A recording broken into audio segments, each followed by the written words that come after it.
참 예수님. 오늘 사마리아인들의 마을에서 예수님이 이 거부를 당하시는데, 예수님께서 이 공간 복음은 예수님이 마치 예루살렘을 처음 한번 가시는 일대기처럼 이렇게 그리고 있는데, 이 사마리아 동네, 이 사마리아는 원래 조상으로 따지면 유대인들과 같은 12지파의 한 그 형제들이라고 할 수 있는데, 이 남북 이스라엘이 지금 우리처럼 이렇게 갈라진 상태에서 거의 10개 지파가 이 북이스라엘이었습니다. 그때 아시리아의 침공을 받으면서 무너졌죠. 사실은 같은 동포라면 아시리아가 쳐들어왔을 때 같이 도와서 그것을 막아냈어야 되는데, 남유다는 북이스라엘의 전쟁에 참여하지 않았습니다. 그래놓고 나중에 혈통이 섞였다는 이유로 사마리아인들을 이방인 취급하는 것도 사실 역사적으로 보면은 참, 아무튼간 철저하게 유대인들은 니네들은 피가 섞인 종족이다, 우리 민족이 아니다, 이게 혈통을 굉장히 중요시하는 유대인들, 그들은 아무튼 이런 굉장히 뭔가 갈등이 많은 사마리아인들과 유대인들의 이런 역사적인 거를 지금 다 설명하기는 좀 그렇고요. 아무튼간 예수님이 예루살렘으로 내려 남부 유다로 가는데, 요르단강 왼편의 사마리아 지역을 그쪽으로 지나가면 좀 빨리 갈 수 있기 때문에 그걸 가시는데, 그 사마리아 동네에서 예수님이 예루살렘으로 가시는 걸 알고 거부하는 모습을 보면서 제자들이 하늘에 불을 내려 저들을 다 불살라 버릴까요, 스승님? 이렇게 얘기를 한 겁니다. 참 제주도 좋아요. 하늘에서 불을 어떻게 내리는지 그런 말을 한다는 거는 제자들이 그런 기적의 능력을 가지고 있었다는 건지, 이 얘기를 하자 예수님께서는 그들을 아주 꾸짖으셨다는 이야기가 나옵니다. 오늘 이 이야기는 열왕기 학원에 보면은 이 사마리아 왕이 엘리야 예언자를 잡으러 군사를 보냈는데, 엘리야 예언자가 하늘에서 불을 내려 그들을 살라버렸다는 그런 고사가 떠오르는 이야기입니다. 그 이야기처럼 이제 자기들이 그렇게 하고 싶다 이런 얘기겠죠. 그래서 예수님께서 사람을 불사르고 이런 거에 아주 그냥 혼을 내셨다는 이야기인데요. 이 구약의 예언자들을 보면은 이 불의 심판을 하나님의 심판을 얘기하는 예언자들이 실제로 많이 있습니다. 그러니까 이 구약의 예언자들의 하나님은 굉장히 무서운 하나님, 응징의 하나님, 질투의 신, 이런 모습들을 많이 갖고 있죠. 그렇게 구약인들은 하나님을 체험했던 겁니다. 어떤 자연재해나 이런 것을 볼 때도 하나님의 어떤 재앙으로 자기들이 잘못을 해서 벌을 받았다라고 해석을 했기 때문인데요. 그러나 그들을 꾸짖으시는, 제자들을 꾸짖으시는 예수님께서 가르치신 하나님은 함께 계시는 하나님이고, 우리를 불쌍히 여기고 용서하시는 하나님을 가르치셨기 때문에 이 예언자들과는 이 구약의 예언자들과는 굉장히 많이 다르죠. 그렇게 사람을 불사르고 하는 이런 거를 도저히 예수님은 그래서 이 신약 성서에 나오는 불의 심판에 대한 이야기나 이런 거는 예수님께서 하신 말씀이 아니고 당시에 유행했던 묵시문학적인 그런 영향이지, 절대 예수님은 그런 하나님을 이야기하신다거나 그런 하나님을 믿으셨던 분이 아닌 것으로 이렇게 학자들 간에 거의 공통된. 그래서 우리가 너무 이 구약의 하나님에 우리가 매달리거나 너무 구약의 하나님을 강조하는 것도 참 문제다. 이렇게 심판의 하나님, 분명히 우리 교리에는 사실은 또 심판의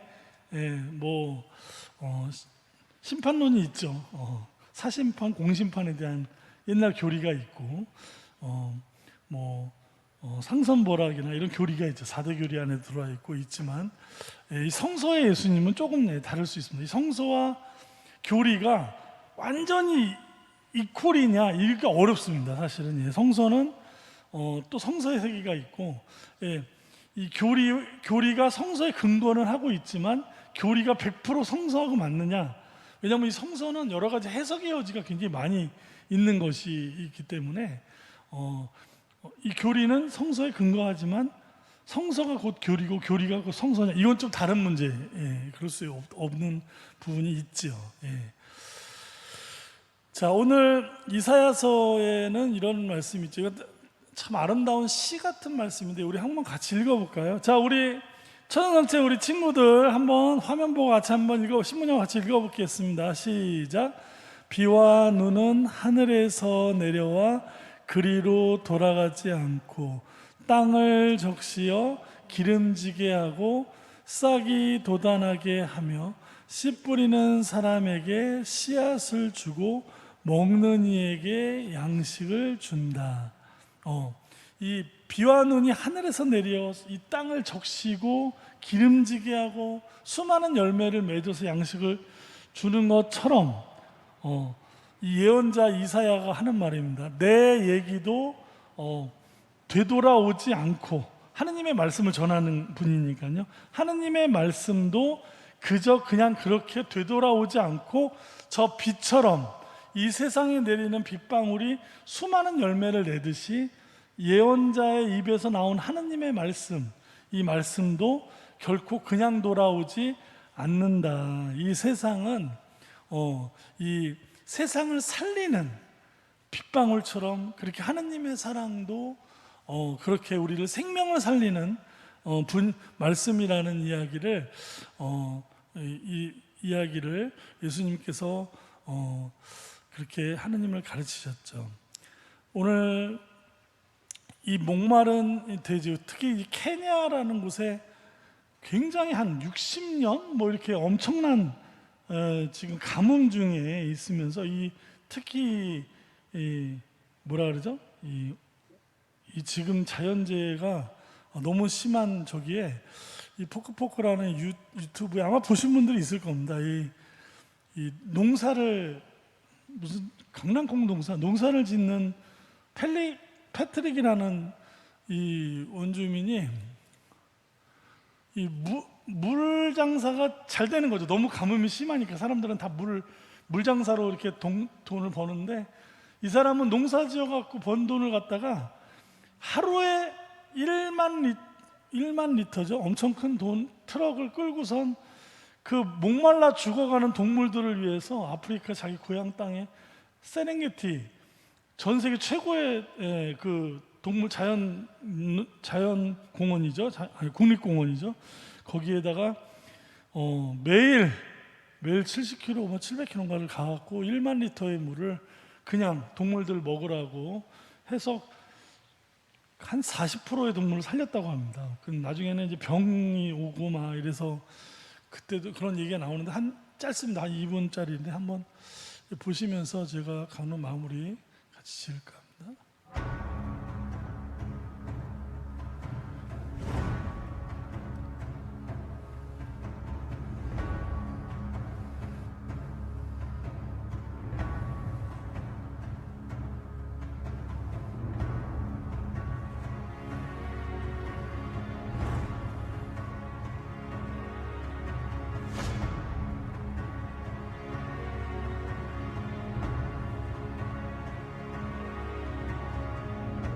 They have also the right to access food and water, just like we do. And much has been caused by us, because the lack of rain is because of the global warming, and people are the ones that have contributed towards the global warming.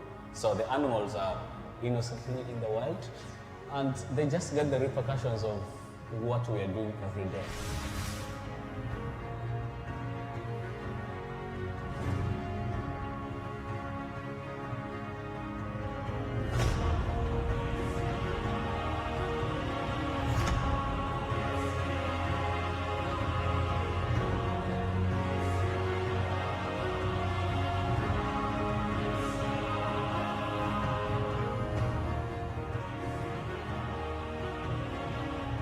It doesn't change your situation when you're negative. So the best way is to keep yourself joyful.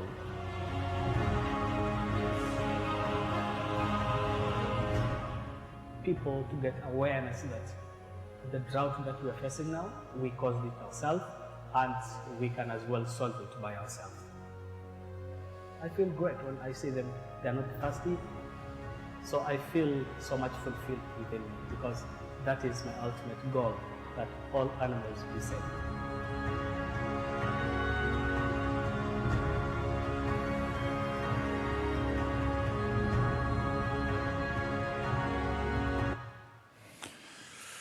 예, 이 세상의 온난화니 뭐니 이 지구가 앓고 있는 병 때문에 메말라가는 지구를 인간의 책임도 있고 나도 인간이기 때문에 그 책임을 함께 공유하는 마음, 그래서 자신의 재화를 들여서 노력을 들여서 이 동물을 살리는 그들에게 정말 물방울이 되고 빗방울이 되는 한 사람의 노력을 잠깐 봤는데요.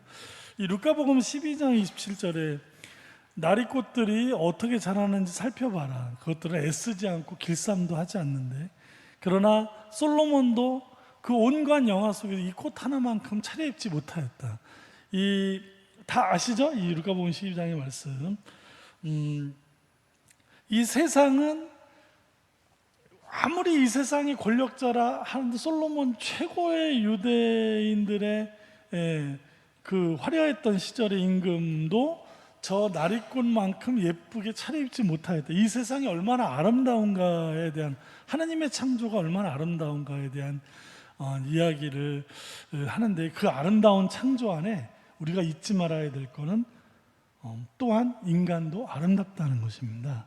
그러니까 자연만 아름답고 인간은 아름답지 않지 이런 게 아니라, 이 아름다운 세상의 창조에는 인간도, 아까 그 패트릭 같은 사람이 그 목마른 동물들에게 물방울이 되어주는, 생명수가 되어주는 사람, 이런 아름다운 사람도 있다는 것이죠. 이 세상의 아름다운 창조에는 사람도 있다는 것을 우리가 놓치면 안 되겠습니다. 그 아름다운 사람이 바로 우리 신앙인들이 되려고 하는 것이죠. 그렇죠? 아닌가요? 뭐 불만 있으십니까?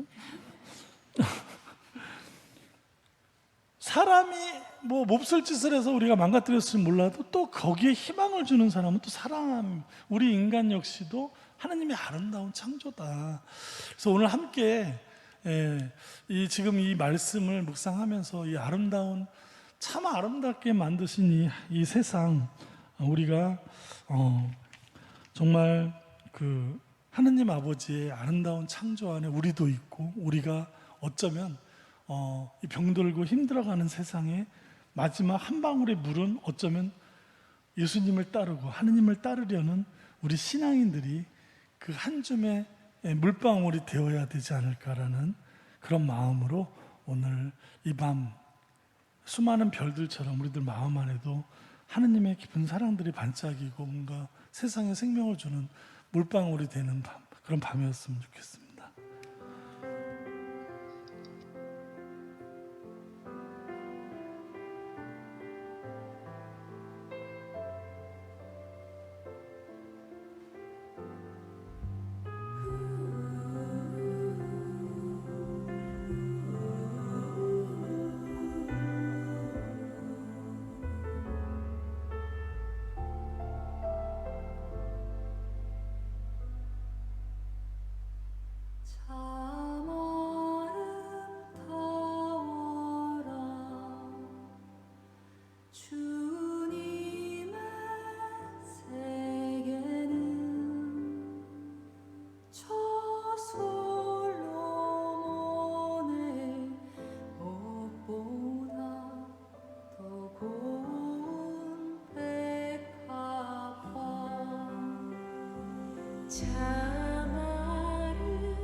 맑은 새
솜씨